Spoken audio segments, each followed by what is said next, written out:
안녕하세요. 저는 누구보다 중독의 무서움을 뼈저리게 느꼈던 40대 직장인 여성입니다. 여러분, 요즘 도파민이라고 들어보셨죠? 이 도파민 때문에 우리나라 사회에서도 많은 중독 문제들이 생기고 있는데요. 저 역시 정말 가까운 사람의 중독을 옆에서 지켜보면서 한순간에 삶이 이렇게 다 망가지는구나를 알게 되었습니다. 지독하게도 벗어나지 못하는 그 중독의 위험성을 여러분들께 제 이야기로 알려드리려고요.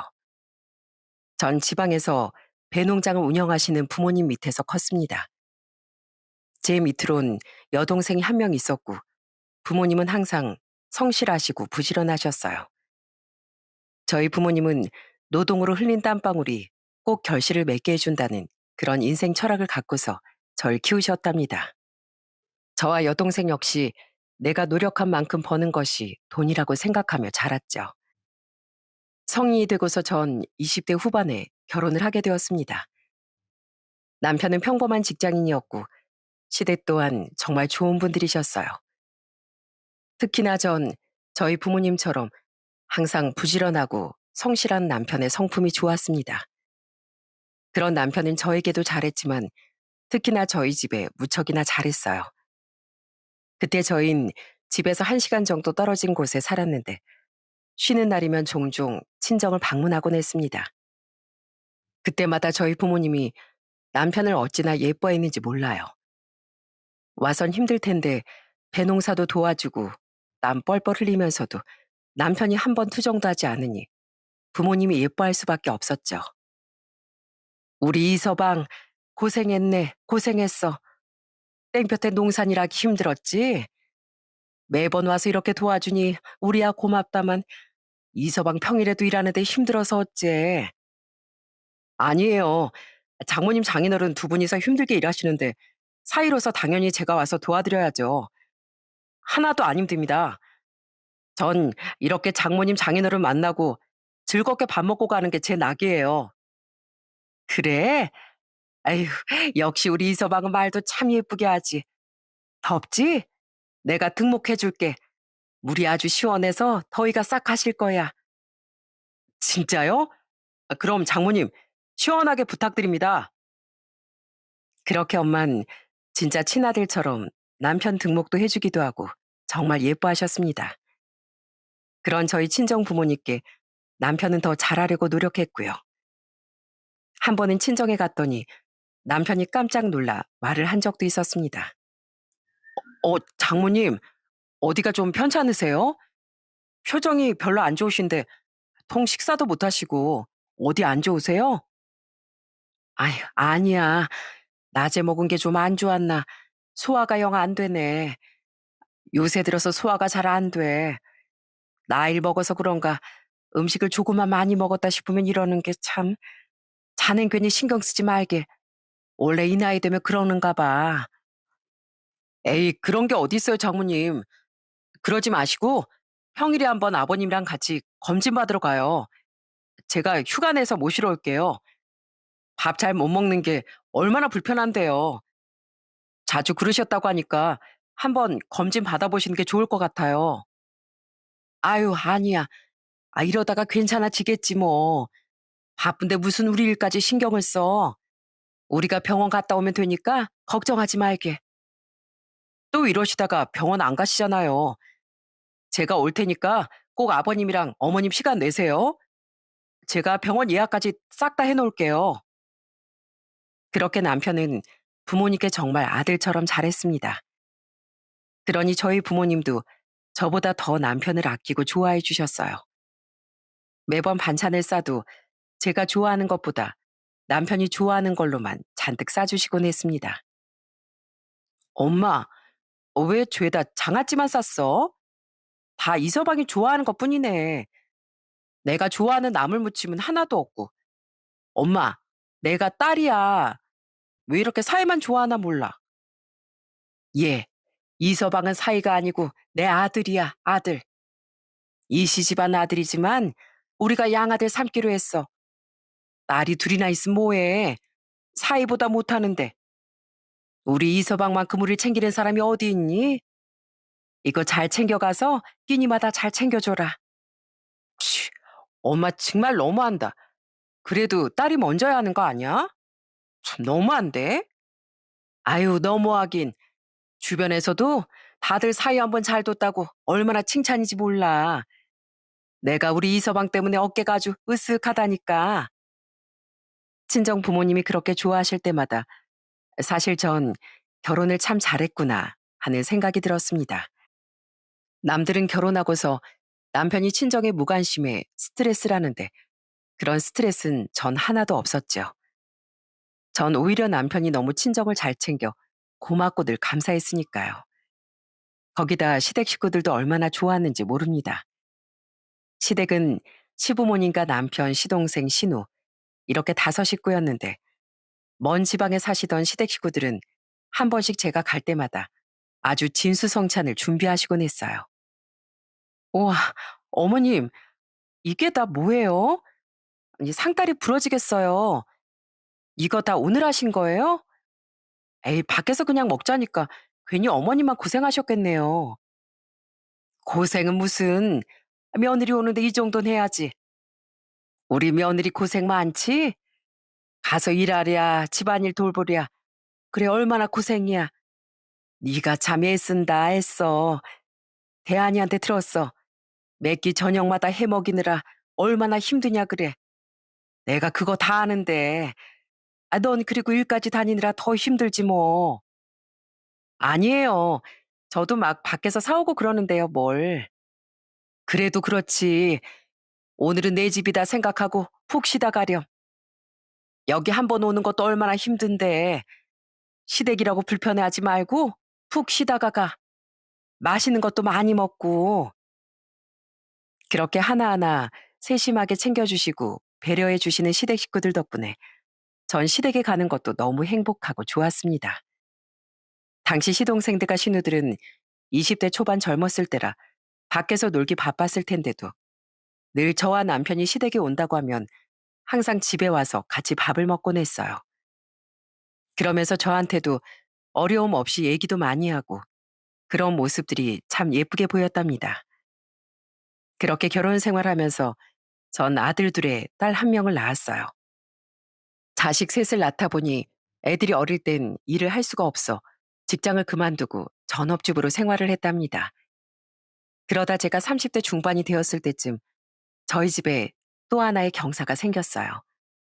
바로 제 여동생이 결혼을 하게 된 거죠. 그때 참 남편이 든든했던 게 저보다 더 나서서 여동생의 결혼을 챙기더라고요.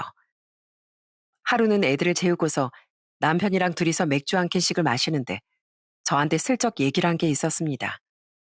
바로 여동생의 결혼 선물이었어요. 여보, 내가 생각을 좀 해보니까 우리 처제 결혼하는데 뭐라도 좀 크게 해줘야 되지 않겠어? 그래도 당신 하나밖에 없는 동생인데 그냥 축의금만 하는 건 좀 그렇잖아. 난 냉장고나 세탁기 이런 거 하나 해주면 좋을 것 같은데 당신 생각은 어때? 냉장고나 세탁기?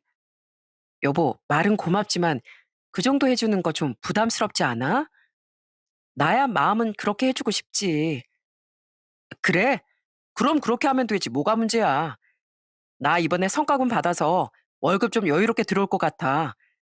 우리 모아둔 돈도 있고 가족이 결혼한다는데 어떻게 그냥 지나쳐. 더군다나 우리 처제인데 그냥 해주자. 처제한테 갖고 싶은 거 있는지 한번 물어봐. 여보, 고마워. 당신한테 부담이겠다 생각했었는데 고맙긴 무슨. 아이, 당신은 안 그래? 내 동생들 당신만큼 챙기는 사람이 어디 있다고. 나야말로 당신한테 항상 고맙지. 그리고 처젠 내 동생이나 마찬가지야. 우리가 뭐라도 해주면 처제 기도 살고 얼마나 좋아. 남편은 이 정도로 사려 깊고 마음이 참 따뜻한 사람이었어요. 그렇게 여동생이 결혼을 하고서도 제부와도 남편은 정말 잘 지냈답니다. 어떻게 보면 어려울 수도 있는 사이인데 남편은 서스럼 없이 제부와도 편안하게 지냈어요. 그런 남편 덕분인지 친정 행사가 있을 때면 저희 가족들은 분위기가 정말 좋았어요. 모든 게 남편 덕분이라고 생각을 했습니다. 그러다 제가 결혼을 한 지 9년 정도 되었을 때 저희 친정에 큰 사건이 하나 벌어지고 말았어요. 그건 바로 저희 엄마가 뇌출혈로 쓰러지신 거였습니다.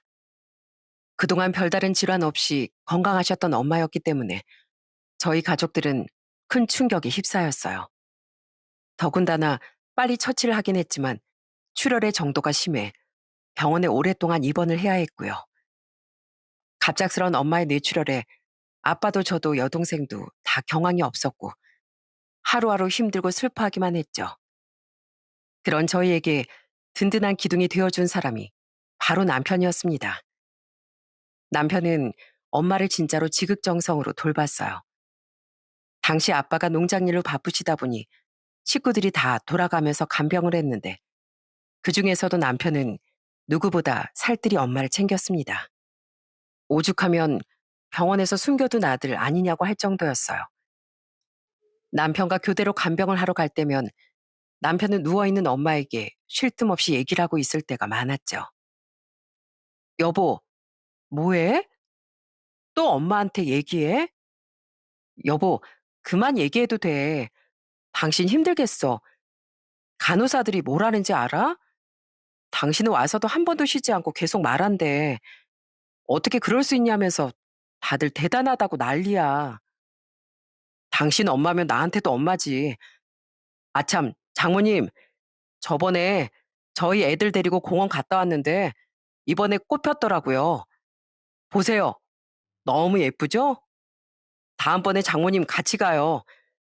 얼른 일어나셔서 저희 다 같이 가서 사진 한번 찍어요. 남편은 쉬는 날이면 엄마의 병문안을 갖고 늘 손과 발을 닦아주면서 좋은 음악도 들려주고 사진도 보여주곤 했습니다. 그런 남편의 정성이 정말 고마웠고 감동적이었어요. 저뿐만 아니라 아빠 여동생 제부도 어떻게 저렇게까지 할 수가 있는지 너무 감동을 받았답니다. 아빤 늘 남편의 손을 잡아주며 눈물까지 흘리셨어요. 이서방, 자네한테 내가 정말 고맙네. 아내가 자네 덕분에 금방 일어날 수 있을 것 같아.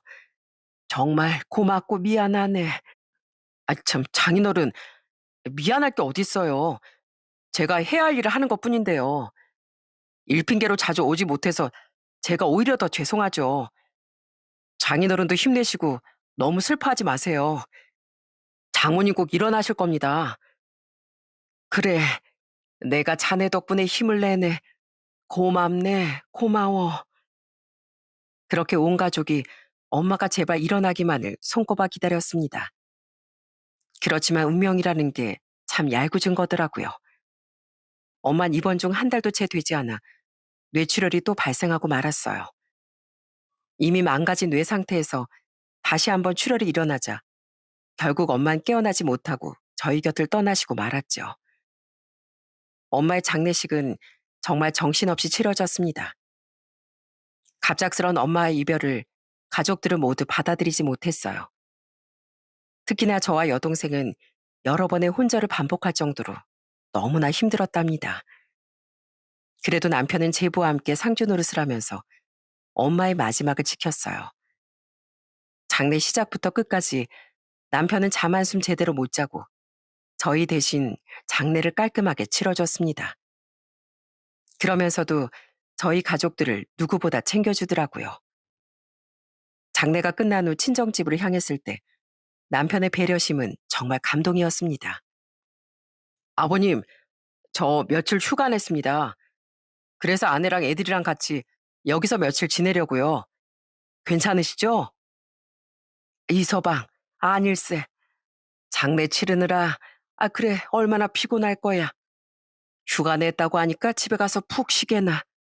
자네 참 고생 많았네. 정말 고맙네.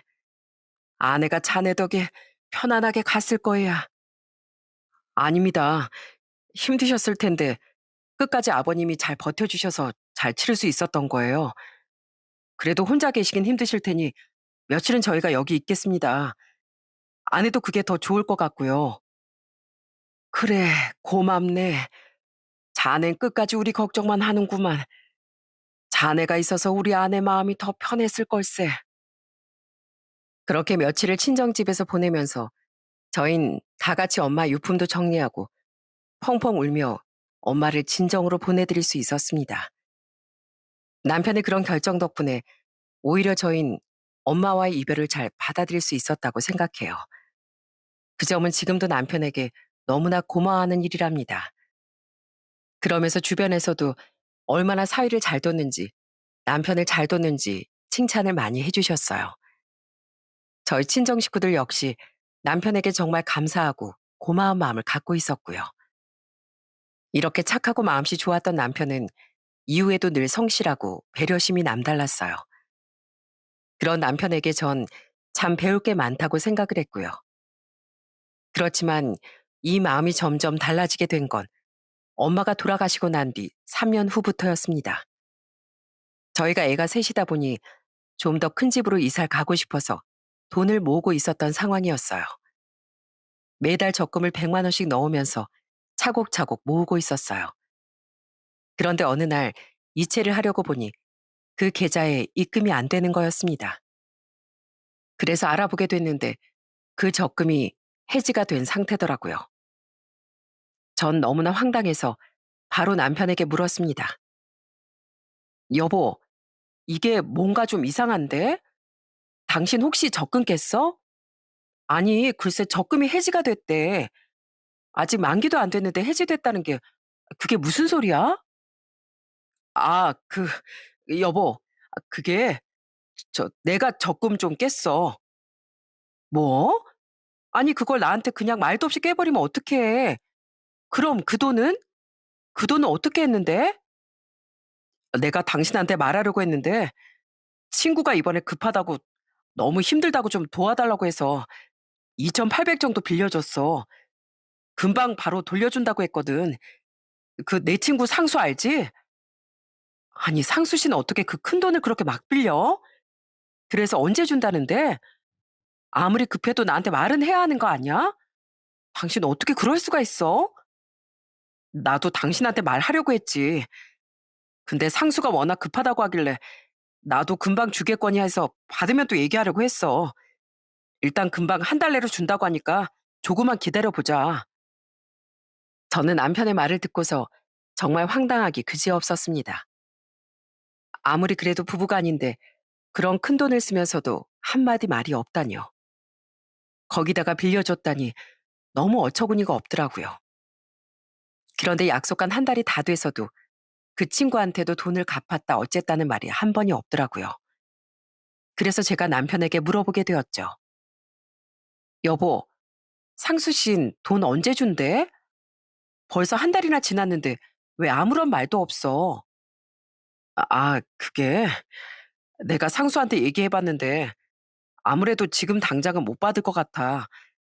상수네 회사 사정이 너무 힘들어져서 다음에 이자까지 쳐서 준다는데 어떻게 해? 뭐? 아니, 그게 무슨 소리야? 돈을 빌려갔으면 약속한 날짜에 갚아야지. 그럼 그 돈을 그냥 날리라는 말이야? 어렵다는 애한테 그럼 뭐라고 하냐? 나도 닥달할 만큼 했어. 당장 돈이 없다는데 그럼 뭐라고 해? 일단은 돈 되는 대로 달라고 했으니까 그렇게 알아. 우리가 당장 큰돈이 급한 것도 아니고 조금만 더 기다려봐. 생전 이런 일 한 번 없었는데 갑자기 이런 일이 생기니 너무 당황스럽더라고요. 그런데 전 이렇게 화가 나고 답답한데 남편은 이상하게 태연하더라고요. 자기 친구라 그랬는지 남편의 태연한 태도에 전 속만 끓였습니다. 그런데 이런 일이 또 벌어지고 말았어요. 어느 날 집으로 우편 하나가 날아왔는데 은행에서 온 우편이었습니다. 남편이 거래를 하던 곳이 아니라 여기서 왜 우편이 왔을까 해서 봤더니 집을 담보로 대출을 받았더라고요. 그 우편을 보고서 어찌나 손발이 덜덜 떨리던지 전 바로 남편에게 따져 물었습니다. 여보, 여보, 이거 뭐야? 이게 대체 뭐냐고? 담보라니. 당신 집 담보로 대출 받았어? 아니, 이 큰 돈이 뭐에 필요하다고 대출까지 받았어? 뭔데? 대체 뭐야? 여보, 그게 사실은 우리 부모님이 사기를 좀 당하셔서 집이 경매로 넘어갈 수도 있어가지고 그래서 내가 급하니까 담보대출 받은 거야. 미안해. 당신한테 말을 못해서. 뭐? 그게 무슨 소리야? 어머님이 나한테 그런 소리 없으셨는데? 어떻게 너한테 그런 말을 하겠어? 엄마 아빠가 너한테 그런 소리 하시겠냐? 그리고 나한테도 알아서 처리하신다고 너한텐 절대 얘기하지 말라고 신신당부하셨는데 당신도 그냥 모르는 척 하고 있어. 땅 좀 정리하고 그러면 다시 주신다고 했으니까. 부모님이 가지고 계신 게 부동산밖에 없잖아. 당장 현금이 많으신 것도 아니고. 아무리 그래도 그렇지. 이런 거 나한테 얘기를 해야 하는 거 아니야? 아이, 그럼 당장 어떻게 해? 집은 당장 경매 들어간다고 하는데 나라고 뭐 이러고 싶어서 그랬겠어? 아, 좀 사람 마음을 좀 이해 좀 해. 내가 당신한테 말을 안 했으면 그럴 만한 사정이 있었겠거니 그렇게 생각해주면 안 되겠어? 그러더니 남편은 자기가 먼저 화를 내면서 집을 나가버렸습니다. 그 모습을 보면서 어찌나 황당하던지 원래 화를 내야 할 사람은 제가 아닌가요? 어떻게 자기가 먼저 화를 내고 나가버릴 수가 있나요? 그런데 아무리 생각을 해도 시부모님이 저한테 한마디 말도 하지 않고 그러신다는 게 도무지 이해가 되지 않았습니다. 적어도 저와 10년 이상은 봤던 사이인데 한 푼도 아니고 그 큰 돈을 저한테 아무런 말도 안 하고 빌려달라고 할 수 있겠습니까? 더군다나 그때부터 시부모님 태도가 좀 이상하더라고요.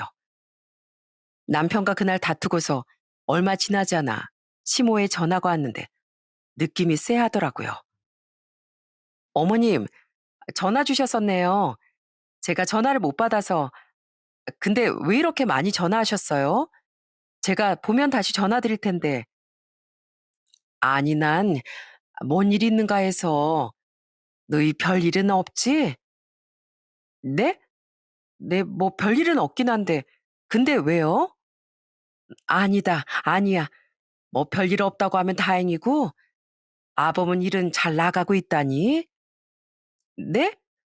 아범 일이야 당연히 잘하고 있죠. 어머님, 뭐 무슨 일 있으신 거예요? 갑자기 안 묻던 걸 물으시고, 무슨 일인데요? 아유, 아니다. 무슨 일은 그냥 니들 잘 지내는가 해서 전화 한번 해봤다. 잘 지낸다고 하면 됐다. 우리도 잘 있으니까 걱정하지 말고. 평소라면 며느리 바쁠까 걱정해서 전화 한 통도 조심스러우셨던 시모께서 그날은 이상하게 제가 전화를 받지 않아 수십 번이고 또 전화를 했던 걸 보고서 전 딱 느꼈습니다. 분명 무슨 일이 있구나 하고요. 그래서 전 혼자서 시댁으로 향했죠. 직접 얼굴을 보고서 얘기를 해야 할 것 같았습니다.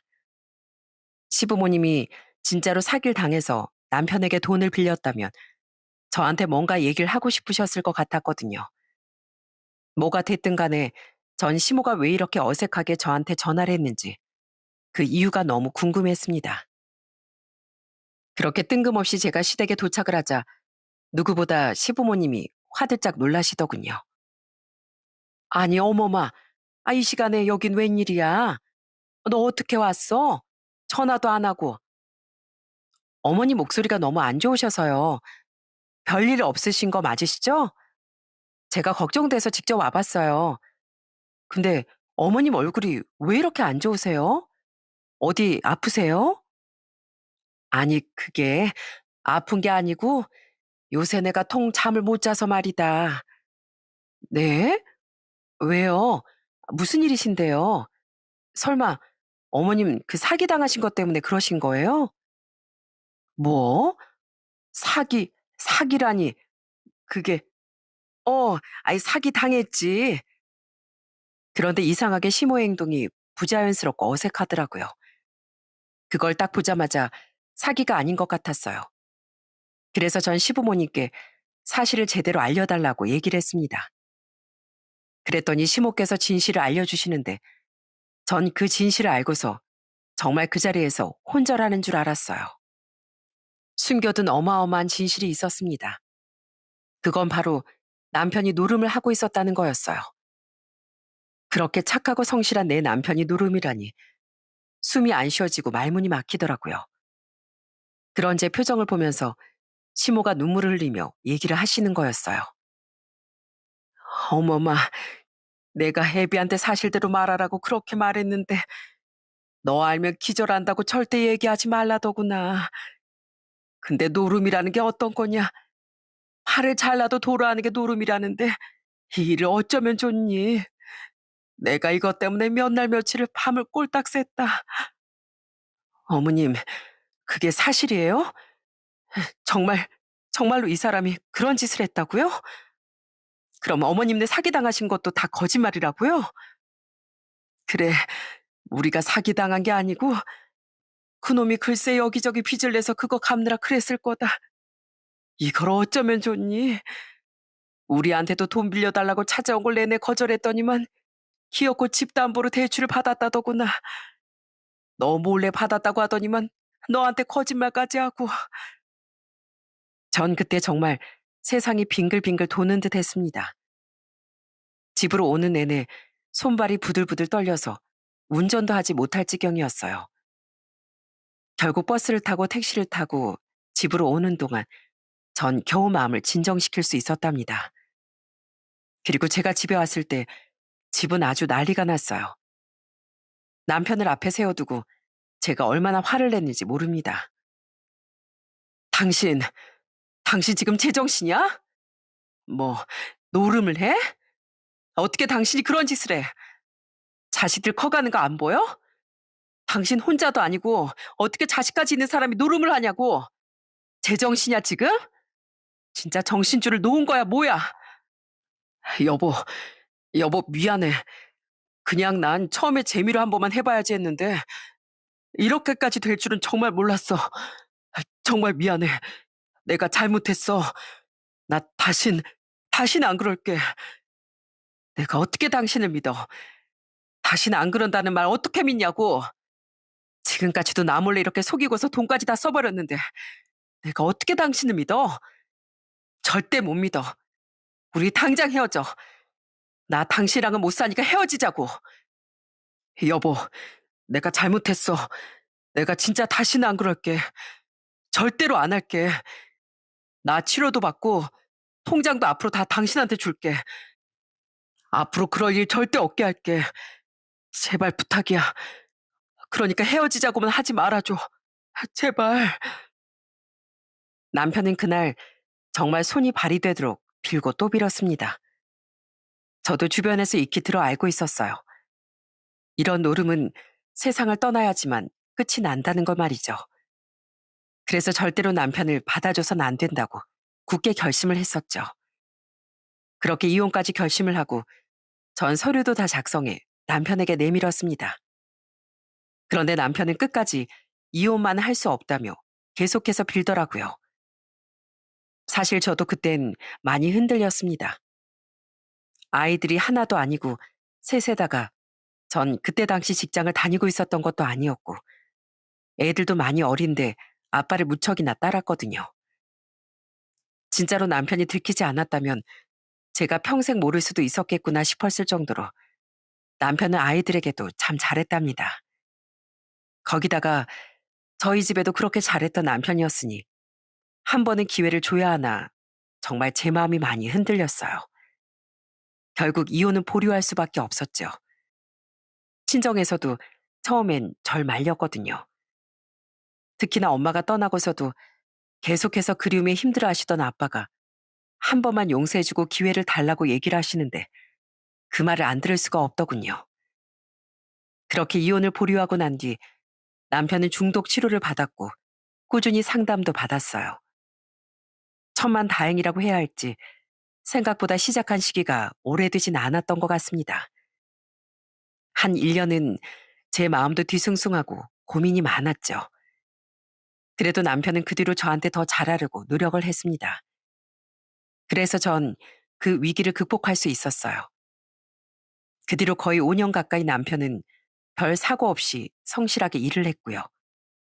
그렇지만 하나의 위기가 끝나면 또 다른 위기가 나타난다고 하죠. 다시 한번 저희 친정에 위기가 닥쳐왔습니다. 그때가 제가 결혼한 지 17년 정도 되었을 때였어요. 아빠는 엄마가 돌아가시고 난 뒤에도 늘 엄마를 엄청 많이 그리워하셨습니다. 그래서 엄마 곁에 빨리 가고 싶으셨을까요? 아빠의 그리움은 엄마가 떠나신 지 8년 만에 몸의 병으로 찾아왔습니다. 바로 아빠가 췌장암 판정을 받으신 거였어요. 췌장암은 암 중에서도 제일 무서운 암이라고들 흔히 말하죠. 아빠가 이미 몸이 많이 안 좋아 검진을 받으셨을 땐 이미 말기 상태였습니다. 의사 선생님도 도저히 가망이 없다며 물론 치료는 해보겠지만 큰 기대는 하지 말라고 하실 정도였어요. 그래도 아빤 삶의 의지를 놓지 않으셨습니다. 어떻게든 살고자 하는 노력을 정말 많이 하셨죠. 특히나 저희 애들을 볼 때면 아빤 어느 때보다 더 밝게 얘기하시곤 했습니다. 형경아, 아빤 우리 손주들 대학 갈 때까진 건강해야 되겠다. 우리 큰손주가 대학 갈 때 이 할애비가 등록금이라도 해줘야지. 그럼 아빠, 우리 애들 대학 가는 것도 보고 졸업하는 것도 봐야지. 일단 우리 애 대학 가는 것부터 거기까지 건강한 걸로 목표를 해보자. 아빤 분명 할 수 있어. 그래, 이 아빠 할 수 있다. 아빠가 어떻게든 이겨내서 우리 손주들 꼭 대학 가는 거 볼 거다. 사실 앞으로도 몇 년이나 더 남은 우리 애들의 대학 입학 때까지 아빠가 견디는 건 기적과도 같은 일이었지만 전 정말로 그 일이 기적처럼 일어나길 바랬습니다. 그렇게 아빤 의지를 다지고 열심히 방사선 항암 치료를 꾸준히 받았어요. 그렇지만 상태는 더 이상 좋아지지 않았죠. 신약까지 다 써봤어도 나아지지 않아 결국 병원에선 모든 치료를 중단하게 되었어요. 정말로 시한부 판정을 받게 된 거였죠. 이제 아빠에게 남은 시간은 고작 3달 정도밖에 되지 않았어요. 결국 몸이 힘들어 아빤 병원으로 입원하시게 되었고 저와 여동생은 매일같이 아빠 간병을 하러 다녔습니다. 간병을 한다는 게 정말 몸도 힘들었지만 마음도 너무나 힘든 일이더라고요. 조금이라도 아파하고 힘들어하는 아빠를 볼 때면 눈물이 절로 나올 것 같았지만 울 수도 없었습니다. 저희가 할 수 있는 거라곤 아빠의 고통이 잠시나마 잊혀질 수 있도록 즐겁고 좋은 추억을 꺼내 얘기를 나누는 것뿐이었어요. 아빠, 그거 기억나? 예전에 아빠랑 나랑 윤경이랑 공원에 배드민턴 치러 갔었잖아. 그때 아빠가 뻥하고 공 쳐버려가지고 나무 위에 걸렸던 거 그거 기억나? 아, 맞다, 맞아. 그때 공 꺼낸다고 아주 난리법석이었지. 주변 사람들도 다 한 번씩 신발 던져보고 막 그랬잖아. 맞아. 그러고선 우리 그 배드민턴 공 찾지도 못하고 그냥 돌아왔잖아. 그때 엄마한테 얼마나 혼났는지. 그거 아마 한 몇 달 동안 거기 걸려 있었지 아마? 그래. 아빠가 거기 지나칠 때마다 확인했는데 한동안 계속 걸려 있더라. 지금도 그러고 있나 몰라. 아빠도 잊어버렸네. 그때 생각하니까 웃음이 절로 난다. 동네 사람들 다 모여서 그거 하나 꺼내보려고 아주 난리였는데 말이야. 그렇게 아빠의 미소를 볼 때면 제 마음이 아리고 너무나 아팠습니다. 아빠를 마주보며 이렇게 환하게 웃고 눈맞춤을 할 수 있는 이 시간도 얼마 남지 않았다는 생각에 눈물이 저도 몰래 차오를 때가 많았어요. 그렇지만 아빠 앞에선 꼭 참을 수밖에 없었죠. 그러던 어느 날, 그날도 아빠 간병으로 나를 세고서 여동생과 교대를 하게 되었어요. 전 집으로 돌아와 잠깐 눈을 좀 붙이고 일어나 집 청소를 하기 시작했습니다. 얼른 청소를 하고서 병원에 가야지 생각을 하고 있었는데 남편이 소파 한쪽에 벗어둔 정장 외투가 눈에 들어오더라고요. 온 김에 드라이를 맡겨야 되겠다 생각하고 정장 주머니를 살피는데 뭔가 그 안에 두툼한 게 들어있는 거였습니다. 이게 뭐지 하면서 꺼내봤더니 봉투 하나가 있더라고요. 봉투 겉면에 아무것도 적혀 있지 않아 전 그 안을 살펴보게 되었고요. 그런데 그 봉투를 열어봤더니 전 너무나 깜짝 놀랄 수밖에 없었어요. 그 봉투 안엔 시한부였던 아빠의 유언장이 적혀 있었거든요. 나 김태규는 나의 모든 재산, 집, 그리고 땅, 통장에 들어있는 4억여 원과 내 보험금 모든 걸 다 사위 이대안에게 상속합니다. 전 이 글을 보고 처음엔 제가 헛것을 본 건가 싶었습니다. 아니, 지금껏 아무런 말도 하지 않았던 일이었는데 어떻게 남편 주머니 안에 이런 게 들어있을 수가 있는지, 그것보다도 딸인 제가 일에 대해서 아무것도 모르고 있었다는 게 정말 당황스럽더라고요. 전 그 길로 바로 그 유언장을 들고서 병원으로 달려갔습니다. 그리고 아빠에게 그 종이를 보여주면서 물었어요. 아빠, 아빠, 이거 뭐야? 아빠, 도대체 이게 뭔데? 유언장에 왜 우리 남편한테 재산을 다 준다고 한 거야? 아니, 어떻게 우리한테 상의도 없이, 말도 없이 이렇게 쓸 수가 있어? 이거 아빠가 쓴 거 맞아? 그래, 맞다. 아빠가 쓴 거 맞아. 여기 영상도 찍었다. 자필로 다 서명한 거고. 그러면서 아빠가 영상 하나를 보여주시는데 정말로 아빠가 이렇게 유언장을 남기신 게 맞더라고요. 전 그 영상까지 보니 너무 기가 막혔습니다. 아니, 아빠, 이게 어떻게 된 거예요? 영상까지 찍고. 아빠, 무슨 생각으로 이렇게 하셨어요? 아니, 내가 죽으면 당연히 자식들한테 물려줘야지. 자식들한테 물려준다고 하지만 왜 사이한테 물려주냐고요? 그리고 남편만 있어요? 동생도 있고 저도 있고 제부도 있는데 왜, 왜 남편한테 이렇게 남기신 거냐고요? 아빤 제가 그렇게 소리를 쳐도 못 들은 척 아무 말도 없이 창문 밖만 바라보셨습니다. 솔직히 남편이 전처럼 진짜로 잘하는 사이였으면 모르겠지만 근래에 들어선 아빠가 아파도 잘 가보지도 않고 소홀했었거든요. 서운하다면 서운할 수도 있는 상황에서 유산까지 남기다니요. 전 도저히 이해가 되지 않았습니다. 그래서 옆에서 제발 무슨 일인지 말해달라고 진짜 1시간을 넘게 애원을 했죠. 눈물로 설득도 하고 화도 내면서 도대체 어떻게 된 영문인지 아빠에게 물었습니다. 아빠는 입만 꾹 다물고 계실 뿐이었어요. 너무나 답답하고 속이 터져버릴 것 같았죠. 그래도 전 포기하지 않고 계속해서 아빠를 설득했어요. 아빠, 이건 아니야. 아무리 그래도, 아무리 사이가 예뻐도 이건 아니라고. 아빠가 타당한 얘기를 해주면 우리가 수긍하겠지만 그렇지 않으면 이거 받아들일 수 없어. 그러니까 얘기라도 해줘. 대체 무슨 일이 있었던 건지. 제발 좀, 이 딸을 생각해서라도 제발 좀 얘기해 주라고. 그렇게 애원하고 설득하자 결국 아빤 조금씩 말을 하기 시작하셨어요. 그게 말이야. 네 남편이 엊그제 네가 잠깐 집에 갔다 온다고 했을 때 그때 찾아왔었다. 뭐? 남편이? 출근할 시간에 여길 찾아왔다고? 그래. 그러면서 자기가 빚을 2억 넘게 졌는데 그것 때문에 미치겠다더라. 사채까지 끌어다가 쓰고 해서 2억이고 집담보로 2억은 또 따로 있다던데 거기다가 지인한테 빌린 돈도 1, 2억은 된다고 그러더라고. 그게 감당이 안 된다면서 나한테 찾아와서 무릎 꿇고 빌었다.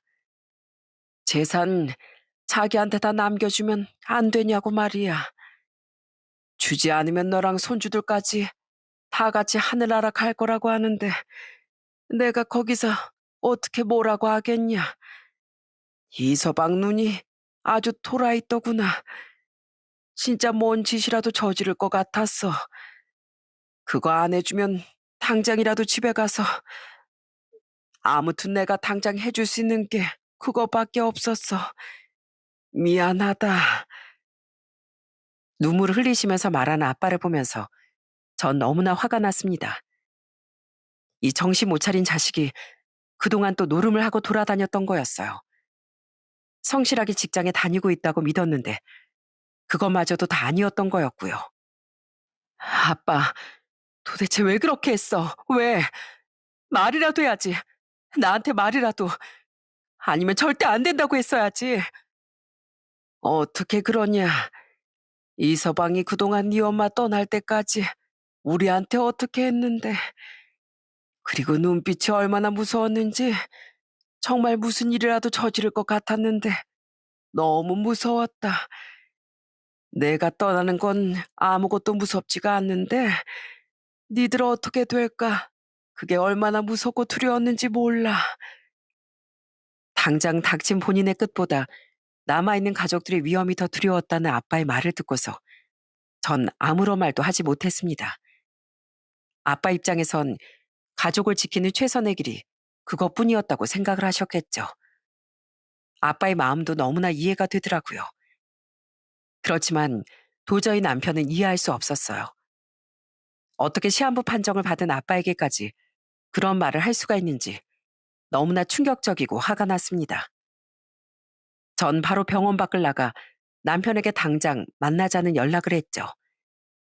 아마 남편도 제 목소리를 듣고서 어떤 일인지 짐작한 듯 싶었습니다. 그렇게 남편은 집으로 돌아왔고 전 그런 남편에게 아빠의 유언장을 내던졌어요. 당신 이거 뭐야? 도대체 나 몰래 뒤에서 뭔 짓까지 하고 다닌 거야?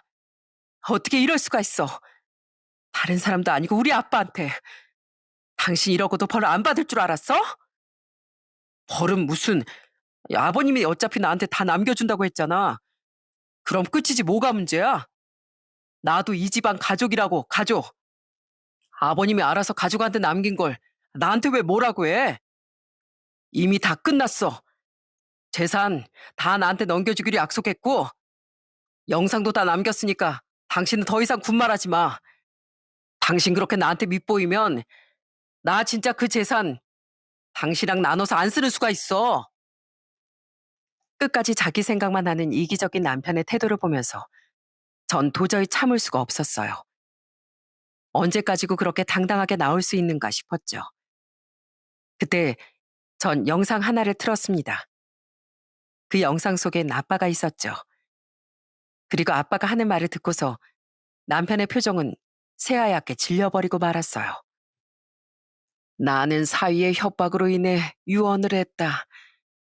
모든 재산을 사위에게 넘기려는 게 아니라 딸들에게 넘긴다. 사위가 찍었던 영상은 무효이며 노름에 빠진 사위를 도울 마음은 없다. 남편은 그 영상을 보고서 아주 난리가 났습니다. 뭐야, 이거 완전 무효야, 무효. 이게 무슨, 당신 지금 뭐 하는 거야? 내가 먼저 유언장 작성했어. 이거 무효라고. 웃기고 있네. 유언장은 아버지가 하늘나라 가셨을 때나 발효되는 거 몰라? 그 전까진 아빠가 자유롭게 바꾸실 수 있다고. 그렇게 멍청하니까 노름이나 빠지지. 내가 분명 그때 얘기했지. 단 한 번의 기회만 있는 거라고. 당신 지금까지 또 노름을 해? 당신은 이제 아웃이야. 아웃. 뭐? 아니, 아니 그게 아니라 입이 10개라도 당신은 할 말 없어. 어떻게 그딴 짓을 하고서도 뻔뻔하게 살 수가 있어? 난 그런 남편 필요 없어. 그리고 우리 애들한테도 그딴 아빠 필요 없고. 제발 자식을 생각하면 이젠 우리 인생에서 빠져줘. 당신 같은 사람 곁에 있다가 물들기 전에. 결국 전 남편과 이혼을 결심하게 됐습니다. 남편은 더 이상 제가 전에 알던 그 사람이 아니라 이미 노름에 빠져버린 짐승이나 다름없었어요. 당연히 남편은 이혼을 끝까지 거부했고 전 소송을 할 수밖에 없었죠. 더욱 기가 막힌 건 이혼 소송을 하면서 알게 된 사실이었어요. 알고 봤더니 저 몰래 시댁 집안 자금까지 다 끌어다가 이미 쓴 상태였더라고요.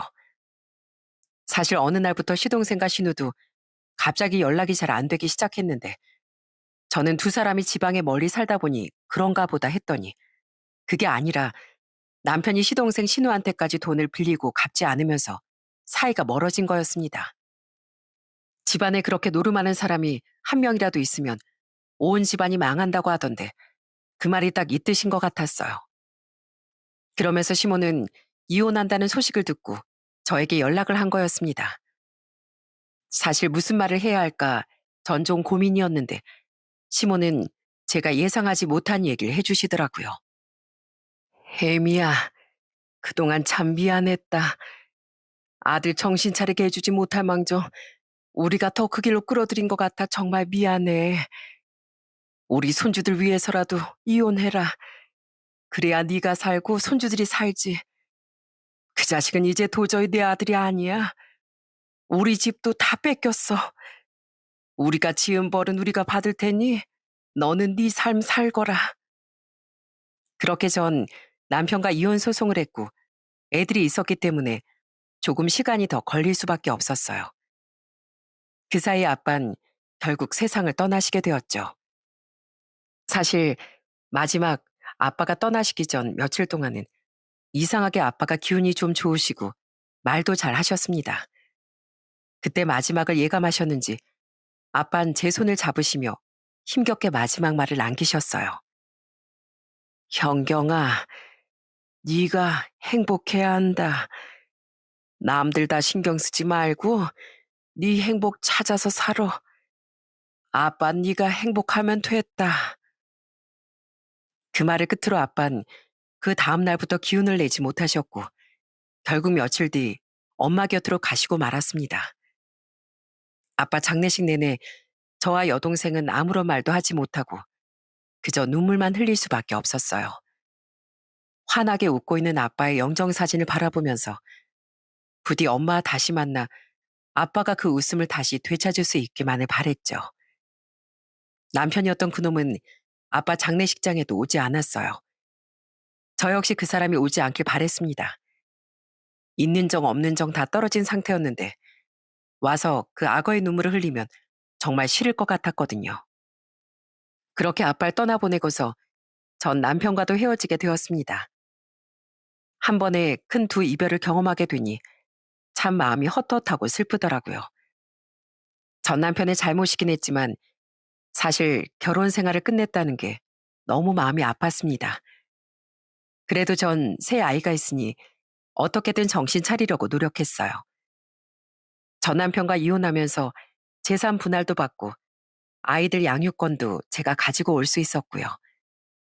그렇게 저희는 남남이 되었답니다. 그 뒤로 들려온 소식은 정말 헛웃음이 절로 나오는 소식이었어요. 바로 전 남편이 또 정신을 못 차리고 뒤로 계속해서 노름을 하고 다녔다는 얘기였어요. 결국엔 그나마 남아있던 전 남편 지인들도 다 떨어져 나가고 가족들한테도 손절당해 완전 손가락질 당하고 있답니다. 그러면서도 저한테 계속 전화가 오더라고요. 양육비가 있으니 어쩔 수 없이 전화를 받았더니 글쎄 하는 말이 뭔지 아세요? 여보, 나 50만 원만, 딱 50만 원만 빌려줘. 나 월세 낼 돈도 없고 밥 사 먹을 돈도 없어. 뭐? 50만 원? 야, 네가 지금 나한테 돈 빌릴 때냐? 애들 양육비나 줘. 밖에서 투잡을 뛰든 쓰리잡을 뛰든 애들 아빠 몫은 해야 하는 거 아니야? 근데 뭐? 돈을 빌려줘? 네가 지금 양심이 있어? 정신 차려. 네가 무슨 타짜야? 세상에 너같이 정신 못 차린 사람이 있나 싶다 정말. 여보, 제발 딱 50만 원만 빌려줘. 내가 다음 주 내로 꼭 갚을게. 뭘로 갚을 건데? 됐고, 너 같은 인간은 아무리 기회를 줘도 바뀌질 않아. 헛소리 하지 말고 제발 정신 차려. 나 진짜 요즘 힘들어. 애들도 너무 보고 싶고, 당신도 너무 그리워. 내가 왜 이런 걸 해가지고. 나 진짜 앞으로 그런 거 안 할게. 어? 나 지금 너무 후회하고 있어. 뭐, 울어? 지금 후회해봤자 뭐하니? 다 당신이 저지른 일이야. 몰라?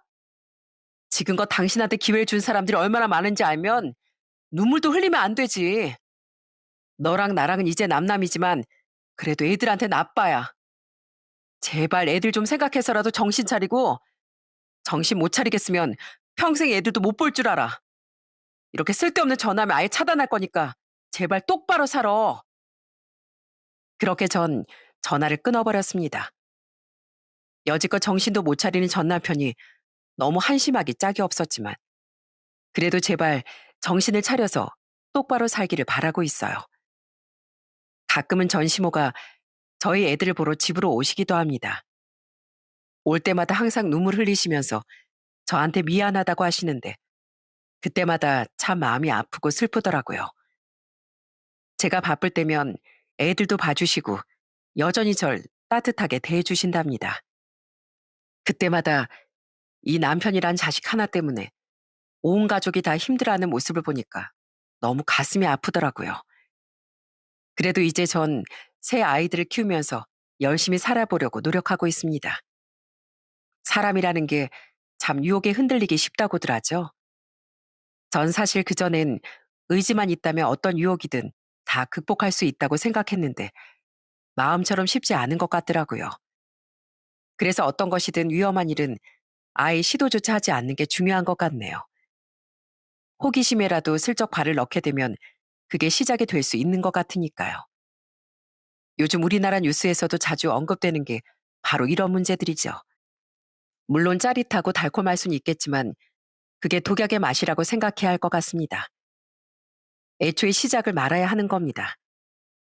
사는 게 힘들다 보니 단번에 느낄 수 있는 즐거움을 찾는 분들이 정말 많은 것 같네요. 그렇지만 한순간에 느끼는 즐거움은 그만큼 위험도 크다는 걸 아셔야 하는데요. 그것보단 우리가 일상에서 느끼는 소소한 즐거움을 찾아보시는 건 어떨까요? 아침에 날이 밝고 쾌청해서 기분이 좋은 것도, 예쁜 들꽃들이 길가에 피어 있는 것도, 오늘따라 일이 술술 잘 풀리는 것도 모두 즐거움이 아닐까 싶습니다. 모든 분들의 인생에도 이런 즐거움이 더 가득하시길 바라며 전 이만 사연을 마칠게요. 들어주셔서 감사합니다.